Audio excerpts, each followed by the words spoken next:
इथे माझ्या 5वीच्या सुट्ट्या लागलेल्या 6वीत जाणाऱ्या मुलीने काय उद्योग करून ठेवलाय ते पहा।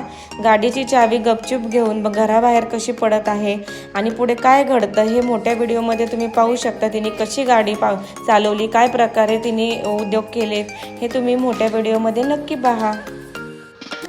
मुलांना मॅगी वगैरे जंक फूड खायला घालण्याऐवजी तुम्ही ही रेसिपी नक्की ट्राय करू शकता। हे पॅकेट तुम्हाला डीमॅटमध्ये सहज अवेलेबल आहे।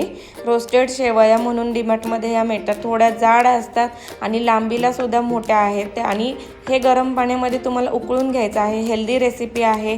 एका पॅनमध्ये तेल घेतलं, जिरं मोहरी घेतलं, त्याच्यामध्ये तुम्ही कांदा तुम्हाला ॲड करायचा असेल तर ऑप्शनल आहे कांदा। तुम्हाला जे मसाले ॲड करायचे आहेत घरात जसं तुमच्या मुलांना लागतं हे तुम्ही तसे ॲड करू शकता।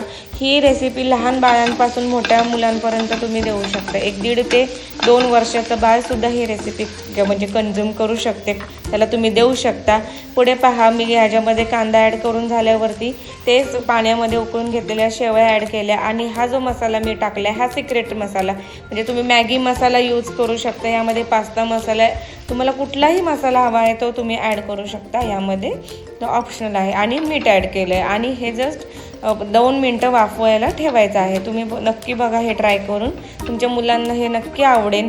सुट्टीमध्ये 5-6 वाजता भूक लागली तर हा पर्याय काही देण्यापेक्षा खायला हा ऑप्शन छान आहे। ह्यामुळे त्यांच्यात गव्हाच्या शेवया ह्या पोटात सुद्धा जातात आणि हेल्दी फूड पण मिळतं। इथं मी थोडे मसाले ॲड केले आहे। तिखट तुम्ही तुमच्या आवडीनुसार कमी जास्त करू शकता। रोज रोज तेच खाण्यापेक्षा काहीतरी वेगळं आणि हेल्दीसुद्धा ही रेसिपी तुम्ही नक्की ट्राय करून बघा आणि सोबतच पुण्यातलं क्लायमेटही एन्जॉय करा बरं का।